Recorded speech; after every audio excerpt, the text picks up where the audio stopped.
히브리서 11장 11절과 12절 말씀, 우리 짧은 말씀이므로 다 같이 한 목소리로 합독하도록 하겠습니다.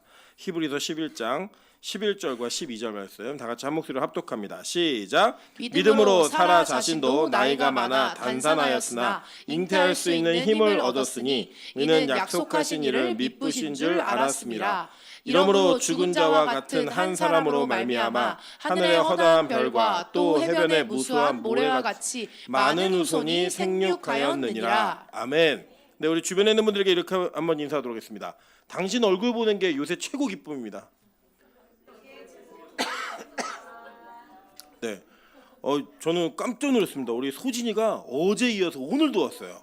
네, 그래서 주일날도 온다고 약속해가지고 저러다가 전도사 되는 거 아닌가 이런 불안함이 제 안에 있습니다. 하나님께서 우리 한 영혼 한 영혼의 예배에 대한 걸음을 이렇게 이끌어 가실 때 많이 축복해 주시고 많이 사랑해 주셔서 하나님 이 교회가 사랑받는 영혼들이 예배하는 교회가 될 수 있게 해달라고 기도하시는 우리 빛과 소금 교회 되시기를 주님의 이름으로 축원합니다. 네, 오늘은 히브리서 11장 11절부터 12절의 말씀을 가지고 불가능에서 꽃피는 믿음이라는 제목으로 하나님 말씀 증거하도록 하겠습니다. 예전에 제가 그 성경을 쭉 보면서 이게 저희 가르치는 제자들에게 이런 얘기한 적이 있어요. 야, 너희들 여자가 예쁘고 믿음 좋으면 성경에 기록된다 이렇게 얘기했어요.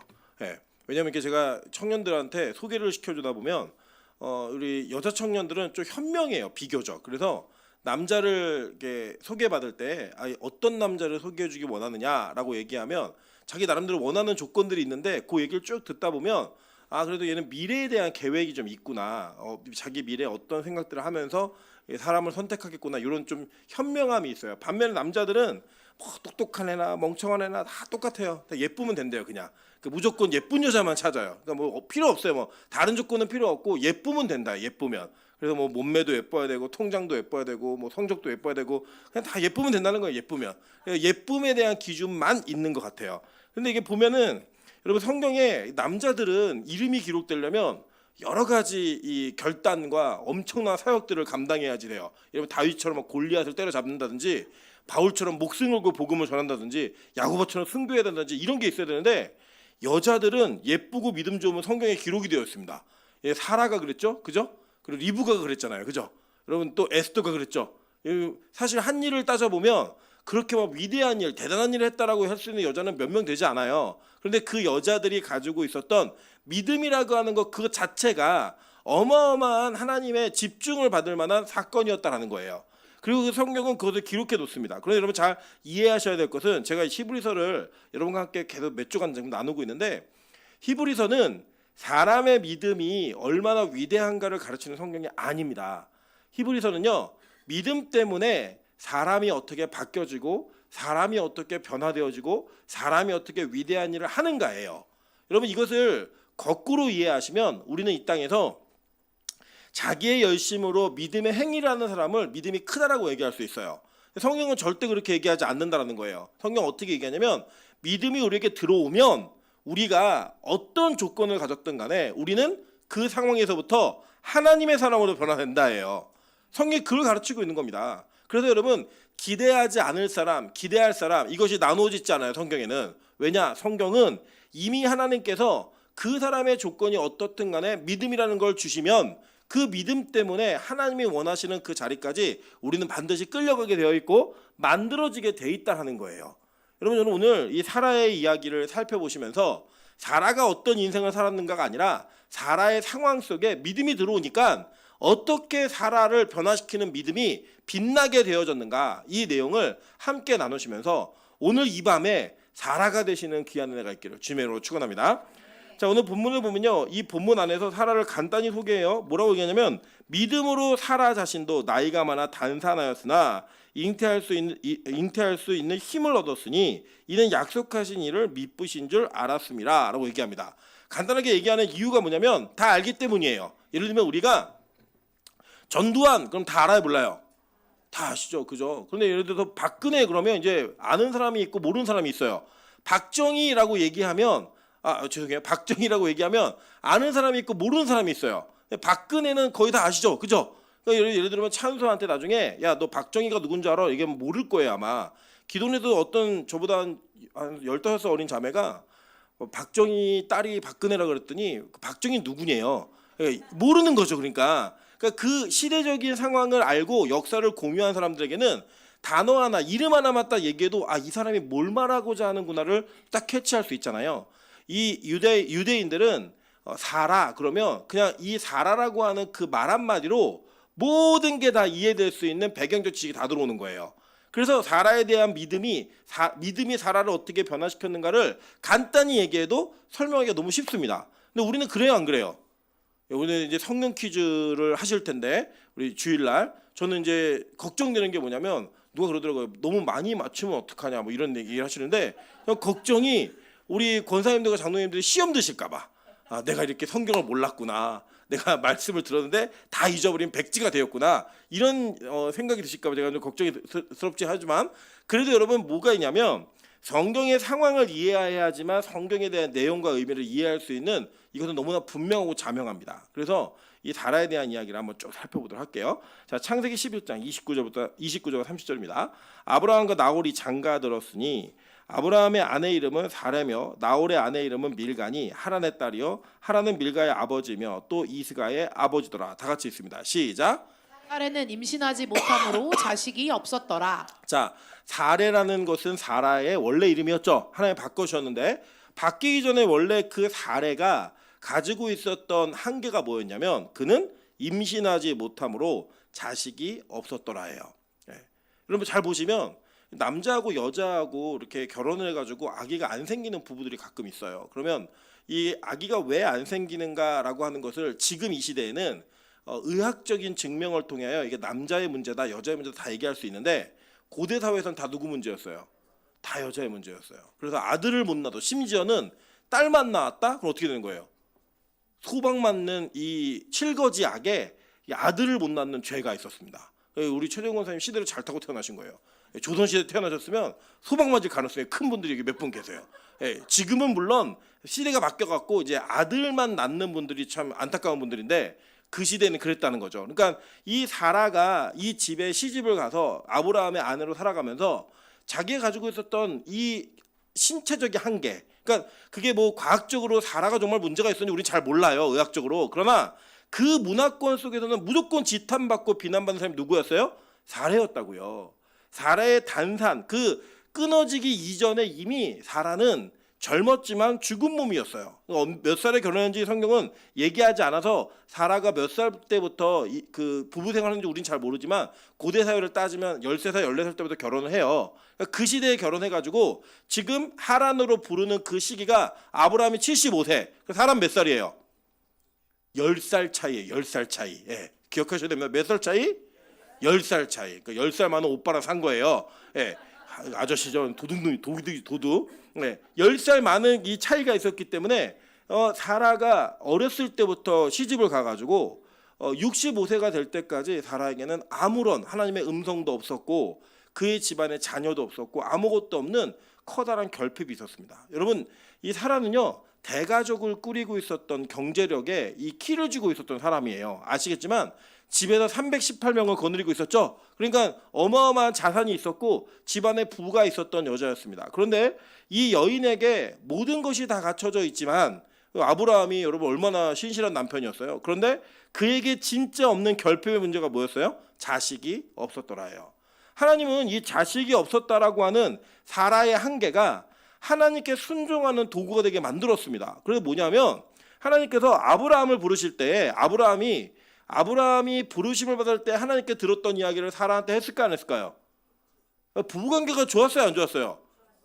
물론 이제 저희 살다 보면은 안 좋으신 부분들이 계셔갖고 저는 가끔 어머니에게 얘기한 게 아버지에게 안 가는 정보를 바라보고요. 아버지가 알고 계신데 어머니가 전혀 모르는 일들을 가끔 경험하게 합니다. 근데 일반적으로 관계가 좋으면 부부관계들이 좋으면 다 이렇게 공유가 되잖아요. 근데 아브라함과 사라는 그 관계가 되게 좋은 관계였어요. 성경을 잘 보시면. 뭐 이게 어느 정도로 좋았냐? 남편이 야 너 내 동생이라 그래? 그리고 속이고 팔아먹어도 다시 용서해주는 정도의 이런 아량과 애정관계와 신뢰관계가 있었던 사이였다고요. 그러니까 얘기했겠어요, 안 했겠어요? 했죠. 근데 그에게 가장 매력적인 얘기가 뭐냐면 너로 내가 큰 민족을 이루게 하겠다예요. 얼마나 매력적이에요 이게. 여러분 예를 들어서 아주 예쁜 자매에게 성형수술하면 예뻐질 것 같아라고 말하면 이 자매가 그 마음의 감동이 있을까 없을까요? 별로 없어요. 자기 아내도 이쁘거든요. 그죠? 그런데 예를 들어 키가 작은 자매에게 이거 먹으면 키 크고 그러면 혹할까 안 할까요? 혹하죠. 여러분 우리는 뭔가 결핍되어 있는 것으로부터 하나님을 향한 믿음을 찾아가는 그 도구의 통로로 하나님 그걸 사용하실 때가 있다라는 거예요. 그래서 저는요 전도할 때 뭐 이렇게 가난한 사람들이 예수 믿으면 부자가 되고 뭐 병이 있는 사람들이 예수 믿으면 병이 고쳐지고 이게 다 잘못됐다고 생각하진 않아요. 근데 거기에만 머무르는 건 잘못된 거예요. 이게 하나의 통로가 될 수는 있지만 그 통로가 개인의 유익이나 개인에게 머무르는 것은 올바른 복음의 전도의 방법은 아닙니다. 근데 어쨌든 이 사라에게는 야, 너 민족 이루게 해줄게 라고 했더니 혹했을까 안 했을까요? 엄청 혹했겠죠. 그래서 그 먼 길을 따라 나서는 거예요. 그냥 뭐가 아쉽다고요. 먼 길을 따라 나섰어요. 나섰는데 자 보세요. 창세기 16장 1절부터 6절 한번 보겠습니다. 아브라함의 아내 사레는 출산하지 못하였고 계속 아기가 생겼어요 안 생겼어요? 안 생긴 거예요. 여러분 한번 생각해 보세요. 우리가 이 시대에도요 병원을 가가지고 애를 못 낳는 여자가 병원을 가서 치료를 받으면 나을 거라고 얘기하고 그 병원에 열심히 1년 2년을 다녔는데 애가 안 생기면 포기해야 안 해요. 포기하고 병원을 바꾸든지 그 의사에게 더 이상 찾아가지 않는 게 우리의 모습이란 말이에요. 그래서 보세요. 자, 사레는 출산하지 못했는데 그에게 한 여종이 있으니 애굽 사람의 이름 하갈이라. 사레가 아브라함에게 이르되 여호와께서 내 출산을 허락하지 아니하셨으니 이렇게 얘기를 해요. 이게 얼마나 큰 이게 어려움이었냐면 자 보세요. 그 중간에 보면 그 남편 아브라함에게 첩으로 준 때는 하갈을 아브라함이 가나안 땅에 거주한 지 몇 년이에요? 몇 년 뒤에요? 10년. 예. 오늘은 10년 차 10년이에요. 아시겠죠? 예. 사라하고 아브라함이 몇 살 차이라고요? 10년 차이. 그리고 가나안 땅에 들어간 지 몇 년? 10년 동안 사라에게 아이가 생기지 않았다라는 거예요.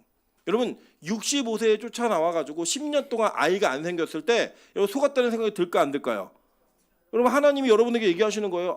복 줄게 라고 했는데 10년 동안 아무런 조짐이 없다. 그럼 교회 다닌다 안 다닌다? 안 다니죠. 예를 들면 우리 민정간사에게 앞으로 정말 멋진 김선호 같은 남편을 주겠다. 하나님이 오늘 음성을 들려주신 거예요. 10년 동안 열심히 헌신했는데 10년 동안 김선호 아니라 김선호 근처도 못 가는 남자들도 주변에 없어요. 예, 그러면 교회 다닐까 안 다닐까요? 다녀요? 저는 안 다닐 것 같은데. 야, 10년이 지나니까요 애가 안 생겨요. 10년 지나도. 그래서 이 사라가 선택한 방법이 뭐냐면 하갈을 데려다가 대신 아이를 낳게 하는 거예요. 여러분 그래서 그렇게 나온 아이가 누구예요? 이스마엘이었다고요. 여러분 이 이스마엘이 나왔을 때 아브라함은 이스마엘이 아브라함에게 장자였어요. 그리고 하갈에게는 그 하갈이 낳은 이스마엘 때문에 주인을 멸시하는 그러한 그 반역을 저질렀지만 아브라함은 이 문제를 정확히 정리합니다. 하갈은 네 여종이고 네 수중에 있는 사람이니까 사라 네 맘대로 해. 그래가지고요 사라가 이 문제를 정리를 해요. 막 학대를 해요. 막 임신한 여자를. 여러분 여자들의 질투가 얼마나 무서운지 보시면 돼요. 학대를 해갖고 도망갈 정도로 그런 일이 벌어져요. 그랬는데 아브라함이 잘 정리를 해줘서 이 사라에게는 자기를 대신한 하갈을 통해 아이를 하나 낳았어요. 그러니까 이 하갈이 꼴배기는 싫지만 하나님이 10년 동안 자기에게 아이를 안 주셨고 자기 계속 나이가 드는 거예요. 그런데 하나님이 자기의 몸종을 통해서 아이를 주셨을 때에 이 사라에게는 그것이 하나님이 이런 방법으로도 나에게 자녀를 주시겠구나라고 하는 그에게 면피가 될 수 있을 만한 그 다른 대안이 될 수 있을 만한 그 이야기를 할 수 있었던 그 상황이었다라는 거예요. 근데 하나님이 너무나 단호하세요. 뭐라고 얘기하시냐면 아니야 이스마엘이 너의 후사가 아니야 라고 아브라함에게도 말씀하신 거고 누구에게도 말씀하신 거예요? 사라에게도 말씀하신 거예요. 여러분 그래서 시간은 계속 갑니다. 계속 가갖고 하나님이 창세기 16장에 이 하갈 사건이 있고 17장에 하나님께서 아브라함을 찾아오세요. 찾아오셔서 아브라함에게 이렇게 말씀하십니다. 야, 너 아들 낳을 거야 라고 얘기해요. 그랬더니요 보세요. 창세기 17장 17절부터 19절입니다. 아브라함이 엎드려 웃으며 마음속으로 이르되 100세 된 사람이 어찌 자식을 낳을까? 사라는 90세니 어찌 출산하려 하고 아브라함이 이에 하나님께 아뢰되 이스마엘이나 하나님 앞에서 살기를 원하나이다. 이때 기도를 거룩하게 했겠어요? 아주 불만스러워서 퉁명스럽게 했겠어요? 그렇죠. 하나님, 이스마엘이나 살면 됩니다. 이렇게 기도할 수밖에 없는 현실의 문제가 있었는데, 그 현실의 문제가 뭐예요? 아브라함 몇 살? 100살. 사라는 몇 살 차이? 90살 차이요? 아니죠. 몇 살 차이? 10살 차이. 몇 살이에요? 90살. 여러분, 이게 사라하고 아브라함이 가졌던 현실이에요. 하나님이 이전에는 어렴풋이 약속했어요. 야, 너네를 통해 내가 큰 민족을 이룰 거야. 그래서 그거에 속아서 따라 나왔는데 10년 동안 애 안 줬어요. 그리고 어찌어찌 노력해가지고 이스마엘 낳고 난 다음에도 13년 동안 아무 얘기 없었다고요. 그랬더니 갑자기 하나님 찾아오셔서 야, 너 내년에 애 낳을 거다? 라고 얘기하는 거예요. 그러니까 아브라함이 그걸 웃는 거죠. 18장에 진짜로 예수님이 찾아오셨어요. 그 한 명의 여호와 두 명의 천사가 찾아오죠. 찾아와서 예수님이 직접 아브라함에게 이야기하셨어요. 뭐라고 얘기했냐면 야, 너 이삭 낳을 거야 말했어요. 자, 보세요. 창세기 18장 10절부터 15절입니다. 그가 이르되 내년 이맘때 내가 반드시 내게로 돌아오리니 내 아내 사라에게 아들이 있으리라 하시니 사라가 그 뒤 장막문에서 들었더라. 아브라함과 사라는 나이가 많아 늙었고 사라에게는 여성의 생리가 끊어졌는지라. 사라가 속으로 웃고 이르되 내가 노쇠하였고 내 주인도 늙었으니 내게 무슨 즐거움이 있으리요. 여호와께서 아브라함에게 이르시되 사라가 왜 웃으며 이르기를 내가 늙었거늘 어떻게 아들을 낳으리려 하느냐. 여호와께 능하지 못한 일이 있겠느냐. 기한이 이를 때 내가 내게로 돌아오리니 사라에게 아들이 있으리라. 사라가 두려워하여 부인하여 이르되 내가 웃지 아니하였나이다. 이르시되 아니라 내가 웃었느니라 라고 얘기하셨어요. 이 상황을 보시면 어떤 상황이냐면 제가 이렇게 얘기하는 거예요. 요새 전국에요 출산율이 갑자기 급등한 도시가 있어요. 어디냐면 인천입니다. 왜 그러냐면 인천에서 애를 낳으면요 인천에서 19살 때까지 1억을 줍니다. 그래서 이게 출산율이 전국에서 가장 급상승한 지역이 인천이에요. 제가 이거를 딱 듣고 나서 우리 박명희 권사님한테 권사님 지금 인천으로 이사 가셔가지고요 애 하나 낳으시죠?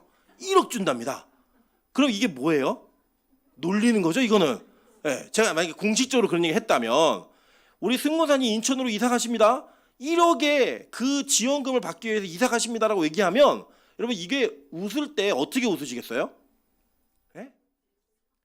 비웃는 거죠.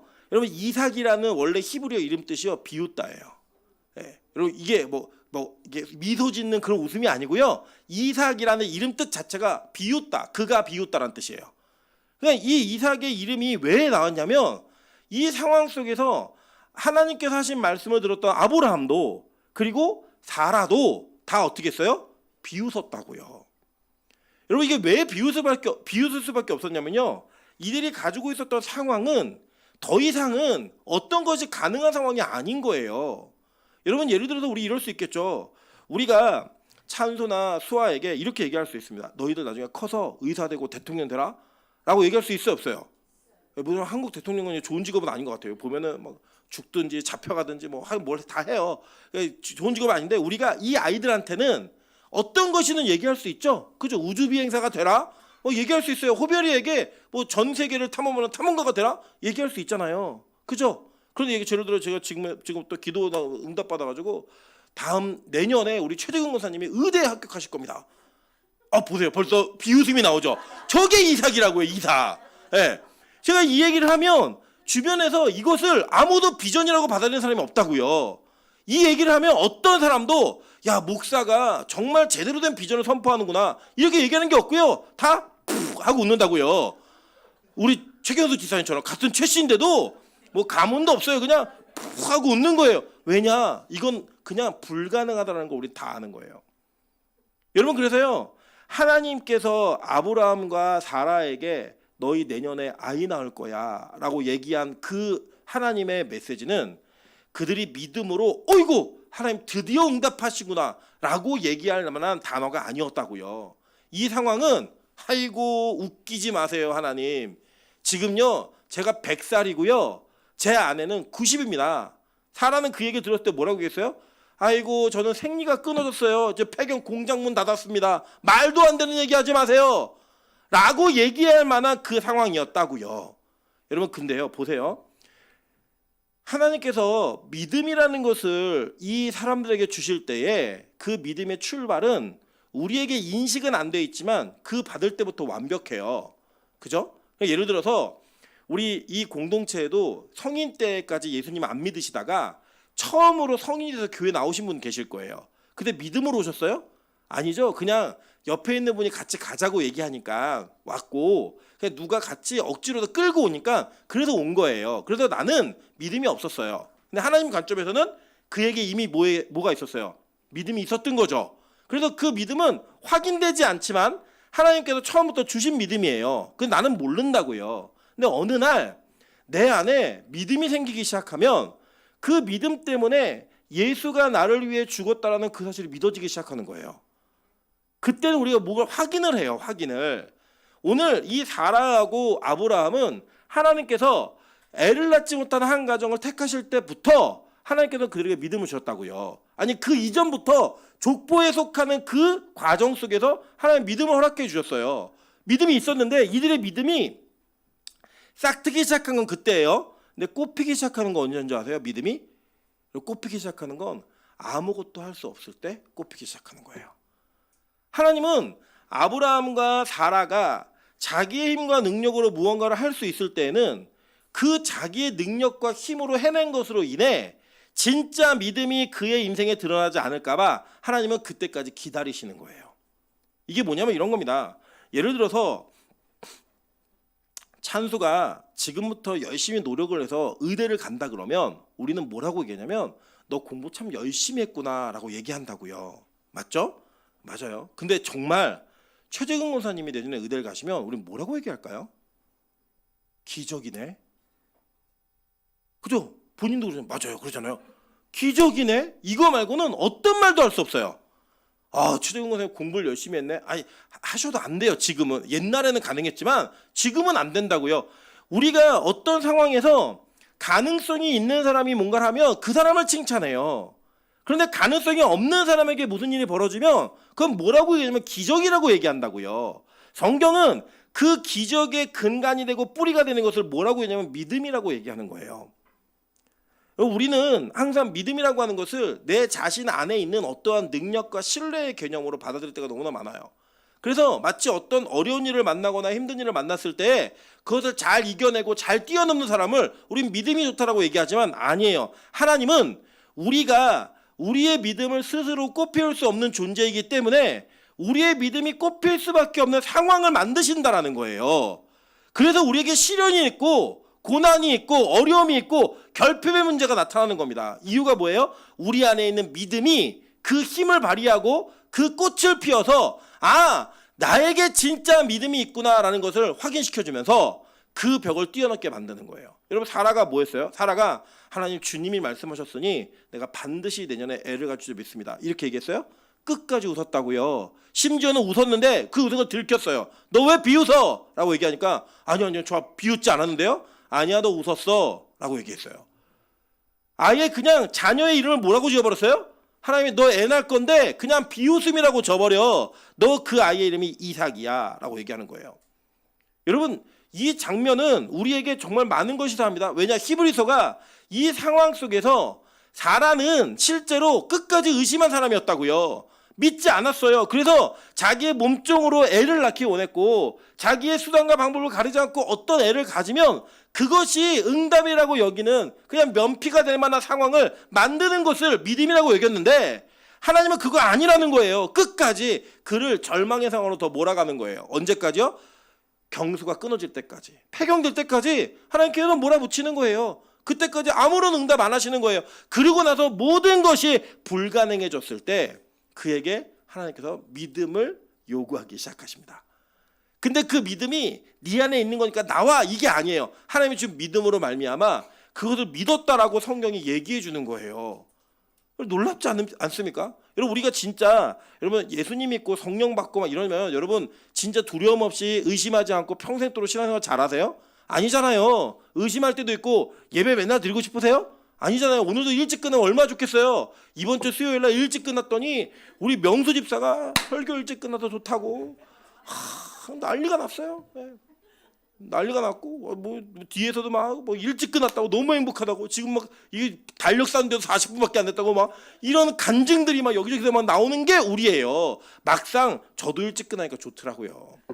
여러분 그게 우리 인생입니다. 만약에 예를 들어서 제가 여러분 다음 주 수요일 날 우리 크리스마스는 아무것도 안 하고 집에서 쉬세요라고 얘기하면 몇 마디 하시겠지만 아유 예배 안 드리니까 좋다라고 하는 게 우리 전체 모습이에요. 우리는요.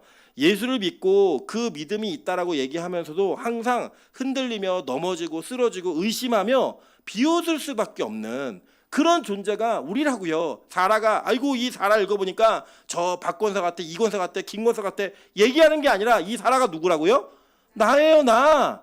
그래 우리는 항상 하나님이 뭔가 말씀하시면 성경이 말하면 비웃어요. 아유 저게 되겠어? 저게 진짜 이런 일이 가능할까?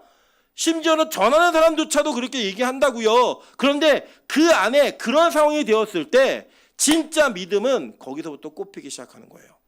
성경은 놀랍게도요. 뭐라고 말하냐면 11절에 믿음으로 사라지신도 나이가 많아 단산하였으나 잉태할 수 있는 힘을 얻었으니 이는 약속하신 일을 믿으신 줄 알았음이라 라고 얘기하는 거예요. 사라가 언제 믿었는데요? 안 믿었잖아요. 근데 사라에게 심겨진 믿음이 진짜 불가능한 상황이 되니까 작동되기 시작하는 거예요. 여러분 이걸 뭐라고 하냐면 이걸 은혜라고 얘기하는 겁니다. 은혜.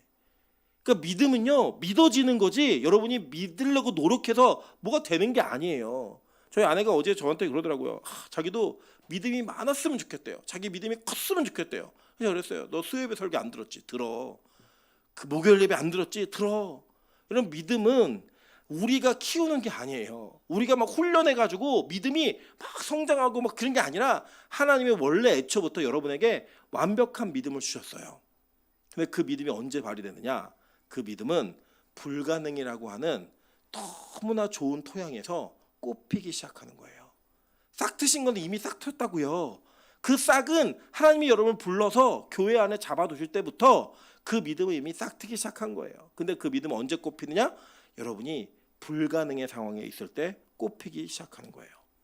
여러분 그래서요 아브라함도 계속 의심했어요. 사라도 마찬가지. 이게 부부가 공동체예요. 잘 보세요. 창세기 15장 2절입니다. 아브라함이 이르되 주 여호와여 무엇을 내게 주시려 하나이까? 나는 자식이 없사오니 나의 상속자는 이 다메섹 사람 엘리에셀이니이다. 이때는 아브라함이 이스마엘도 없을 때예요.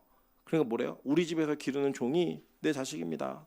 나 그 사람이 내 상속자니까요. 하나님 아휴 뭐 내 방패 상급 이런 얘기 하지 마세요. 나 자식 없어요. 도대체 뭘 줄 건데요? 나 자식 준다고 얘기해서 여기까지 왔는데 이 긴 걸 여기 다 담는 거예요. 짧게. 자식 없는데요. 상속자는 엘리에셀이에요. 얘기하는 거예요. 보세요. 그 뒤에 뭐라고 해요? 아브라함이 또 이르되 주께서 내게 씨를 주지 아니하셨으니 내 집에서 기른 자가 내 상속자가 될 것이니이다. 왜 여기에 집중하죠? 아브라함은 이것을 의심한 거예요. 믿음을 의심한 거예요. 하나님께서 주신 그 약속을 의심한 거예요. 그냥 하나님 뭐라 얘기하세요? 그 사람이 내 상속자가 아니라 내 몸에서 날짜가 내 상속자가 되리라 하시고 그를 이끌고 밖으로 나가 이르시되 하늘을 우러러 무뼈를 셀 수 있나 보라. 또 그에게 이르시되 내 자손이 이와 같으리라. 아브라함이 여호와를 믿으니 여호와께서 이를 그의 의로 여기시고 라고 얘기해요. 여러분 잘 보시면 지금 아브라함에게 준 약속이 사라를 통해 성취가 되는 것을 오늘 성경이 얘기하는 거예요. 그리고 오늘 보세요. 12절. 이러므로 죽은 자와 같은 한 사람으로 말미암아 하늘의 허다한 별과 또 해변의 무수한 모래와 같이 많은 후손이 생육하였느니라 라고 얘기하잖아요. 하나님께서는 여자의 후손으로 이 언약과 약속을 성취할 것을 이미 선포하셨고 선포하신 그 약속을 불가능한 과정 속에서 하나님께서 부르신 사라를 통해 이 믿음이 꽃피므로 말미암아 이 역사를 이루어 가시는 거예요. 여러분 이게 바로 성경에서 우리가 구원받는 원리입니다. 여러분 구원은 우리가 뭔가 열심히 한다고 받는 게 아니에요. 하나님이 우리에게 믿음을 주셨기 때문에 그 구원이 가능한 거예요. 여러분 믿음이 좋아지는 건 여러분 그냥 좋아지는 게 아니고요. 그냥 하나님이 우리가 믿음이 좋아질 수밖에 없는 상황을 만드신다고요. 그 상황이 만들어지면 그때부터 기도하게 돼 있는 거예요. 그때부터 엎드리게 돼 있고 부르짖게 돼 있는 거예요. 그래서 그렇게 부르짖을 때 성경은 뭐라고 얘기하는지 아세요? 그거를 하나님이 믿음으로 사라가 자기 몸이 죽은 것을 알고서 하나님께서 잉태하게 할 힘을 얻었다라고 얘기하는 거예요. 그게 성경인 겁니다. 그게 우리의 구원의 방식인 거예요. 그래서 우리는 절대로 이 땅에서 내 힘과 내 능력으로 믿음의 미음자도 그릴 수 없고요. 믿음이라고 하는 그 흉내조차도 낼 수 없는 게 우리의 모습이라는 거예요. 그래서 우리는 반드시 하나님께서 주신 믿음으로 말미암아 이 땅에서 어떤 순간 속에서도 어떤 상황 속에서도 하나님께서 주신 그 믿음이 꽃피어야 하지만 내가 믿음이 있구나라는 것을 내 스스로 확인하게 되어 있는 거예요. 그래서 하나님은 여러분에게 정기적으로 시련을 주십니다. 하나님은 여러분에게 인생에서 뗄 수 없는 시련을 주시는 거예요. 하나님은 여러분께 정말 누군가에게 들키고 싶지 않고 누군가에게 말하고 싶지 않은 어려움을 하나님께서 주시는 거예요. 왜요? 진짜 믿음을 우리에게 허락하시기 위해서. 불가능 안에서 꽃피는 믿음을 보이시기 위해서. 저는 오늘 여러분에게 어떤 어려움이 있는지 어떤 힘듦이 있는지 잘 모르지만 그 모름 속에서 하나님께서 주시는 그 어려움이 여러분에게 나는 버림받았나? 나는 정말 저주받은 인간인가? 나는 복받지 못한 인생인가? 아니요. 하나님이 여러분의 믿음이 꽃필 수 있도록 지금 모든 상황들을 다 준비시키시는 거예요. 보세요. 창세기 21장 1절부터 7절입니다. 여호와께서 말씀하신 대로 사라를 돌보셨고 여호와께서 말씀하신 대로 사라에게 행하셨으므로 사라가 임신하고 하나님이 말씀하신 시기가 되어 노년의 아브라함에게 아들을 낳으니, 그죠? 주어가 누구예요? 사라가 낳았죠? 아브라함이 낳았다고 얘기 안 해요. 사라가 낳았대요. 이유는 뭐예요? 말씀하신 기한이 이르러 그것이 바로 사라가 아이를 낳을 수 있는 힘이었다고요. 하나님의 말씀이 그에게 이루어졌다고요. 여러분에게 이 말씀이 이루어져야 그것이 믿음으로 꼽히게 되는 거예요. 저는요, 우리 빛가서공교회가 하나님이 말씀하신 대로 따라갈 수 있는 은혜의 공동체가 되기를 소망합니다. 여러분, 우리가 계획을 하고 생각을 하고 작전을 짜고 했던 모든 일들은 다 무너질 수 있어요. 근데 하나님이 말씀하신 건 반드시 이루어져요. 그 말씀을 듣는 게 그래서 그렇게 중요한 거예요. 언약을 얻어내는 것이 그렇게 중요한 일인 겁니다. 그래야지만 우리는 진짜 불가능이라는 상황 속에서 하나님이 주시는 은혜와 믿음이 무엇인지를 깨닫는 진짜 성도의 자리로 갈 수 있기 때문이에요. 여러분, 요 근래에요, 이렇게 교회에서 우리 인간의 무능함과 무지함을 얘기하면 진짜 센스 없다고 얘기해요. 매력 없다고 얘기해요. 오히려 여러분이 얼마나 능력 있는 분들인지, 얼마나 대단한 사람들인지, 얼마나 위대한 존재인지를 자꾸 얘기해줘야 이 공동체가 건강하고 위대한 공동체처럼 여겨져요. 그런데 여러분 잘 보세요. 성경의 전반적인 내용을 잘 읽어보시면 우리가 가장 쓰레기 같은 인생에 있었을 때 하나님의 구원의 손길이 있었어요. 우리가 가장 아무것도 할 수 없는 절망의 상황에 있을 때에 하나님께서 구원의 손길을 내미셨다고요. 아담과 하와가 선악과를 따먹기 위해 자신의 손을 들어 그 선악과를 따먹을 때 하나님 간섭하지 않으셨어요. 근데 언제 간섭했는지 아세요? 그들이 부끄러워서 자기의 몸을 나뭇잎으로 가리우고 나무 뒤에 숨었을 때 하나님 그를 부르셨어요. 그들의 그 부끄러움이 영원히 가려지지 않는 무화과 나무 잎이 말라 비틀어서 떨어질 때 하나님은 그들에게 가죽옷을 입히셨다고요. 여러분, 예수님이 찾아오신 그 사람들을 보시면 잘 보세요. 어떻게 찾았죠? 세리에게 찾아왔잖아요. 마태에게. 창녀였던 여자에게 찾아왔어요. 왜 그랬을까요? 가늠한 여인에게 찾아왔어요. 미리 찾아갈 수도 있잖아요. 미리 그의 의지로 무언가를 끊어내고 돌아가려고 노력하고 최선을 다했을 때 하나님 만나줄 수 있었잖아요. 아니요, 그게 아니었어요. 가장 세리의 자리에서 가장 동계산을 열심히 하고 있는 그 책상 앞에 앉아 있을 때 하나님은 마태를 다시 부르셨어요. 그죠? 예수님을 만났다가 메시아인 줄 알면서도 다시 고기 잡으러 가서 밤새도록 그물을 내리고 아무것도 잡지 못했던 베드로에게 예수님 찾아가셨어요. 가늠한 여자가 현장에서 잡혀서 돌에 맞아 죽기 전에 바로 공개적인 재판 장소에 던져졌을 때 예수님이 그를 만나셨다고요. 그래야 불가능해서 꽃피는 믿음을 경험할 수 있었기 때문에 저는 우리 빛가서 공교회 그런 은혜를 경험하는 진짜 교회 되기를 소망합니다. 잘 보세요. 뭐라고 얘기하나? 아브라함이 그에게 태어난 아들 곧 사라가 자기에게 낳은 아들을 이름하여 뭐라고 했어요? 이삭이라 하였고, 비웃음이에요. 이름이 비웃음. 그 아들 이삭이 난 지 8일 만에 그가 하나님의 명령대로 할례를 행하였더라. 그게 뭐예요? 하나님이 이 사라가 낳은 아들을 통해 전 세상을 구원하시겠다라는 그 메시지를 보여주신 거잖아요. 난지 8일. 다 아시죠? 이제 우리 빛가서금교회는 이 8일이 무슨 의미인지 다 알잖아요. 새로운 안식에 그 안식을 창조하고 이루어낼 그 하나님의 은혜의 사람의 모형으로 이삭을 낳게 하신 거예요. 그래서 그 이삭 때문에 누가 구원받는 거예요? 그 집안에 속한 모든 죽은 자가 다시 사는 거라고요. 누가 죽었어요? 아브라함이 죽었고, 그죠? 사라가 죽었는데 다시 그 죽은 자로부터 태어난 한 자가 그들을 살리는 은혜로 나타나는 거예요. 이게 뭐예요? 복음이라고요. 메시지라고요. 성경에서 우리가 어떻게 예수 그리스도에게 구원받는가? 다 죽은 자들이, 다 죽을 자들이 한 사람으로 말미암아 사는 거예요. 보세요. 이러므로 죽은 자 같은 한 사람으로 말미암아 사는 거예요. 다. 그 메시지가 이 복음 안에 담겨져 있는 거라고요. 그래 여러분 보세요. 뭐라고 얘기하나 보세요. 마지막에 아브라함이 그의 아들 이삭이 그에게 태어날 때 백세라 사라가 이르되 하나님이 나를 웃게 하시니 듣는 자가 나와 함께 웃으리로다. 또 이르되 사라가 자식들을 젖 먹이겠다고 누가 아브라함에게 말하였으리로마는 아브라함의 노경에 내가 아들을 낳았도다.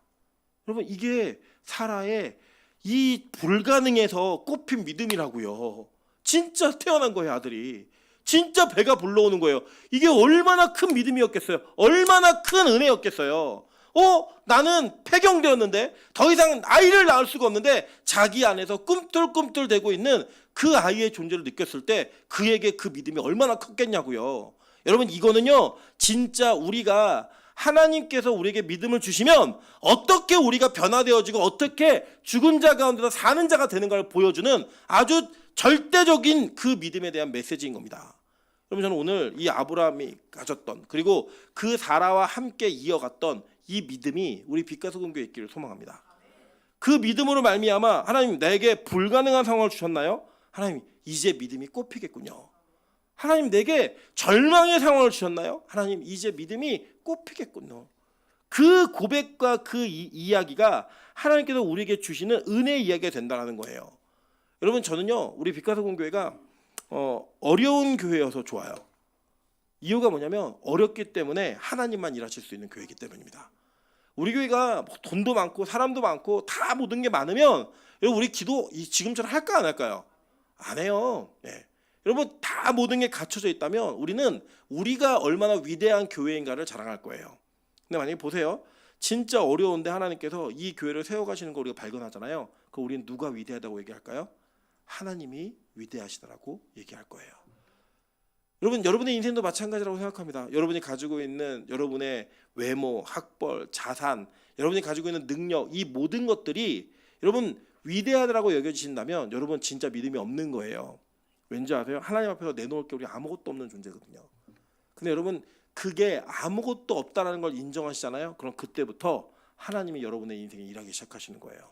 어떻게 일하시냐? 정말 불가능해서 꼽히는 믿음. 불가능해서 꼽히는 믿음. 저는 이 불가능해서 꼽히는 믿음이 우리 빛가서금교회 모든 성도의 가정에 있기를 소망하고 여러분 개인에게 있기를 소망합니다.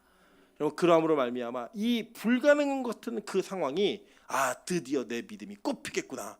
믿음으로 이 상황을 역전하겠구나 라고 하는 그 하나님을 향한 믿보신 자를 향한 신뢰로 이어지는 그런 은혜가 되기를 주님의 이름으로 축원합니다.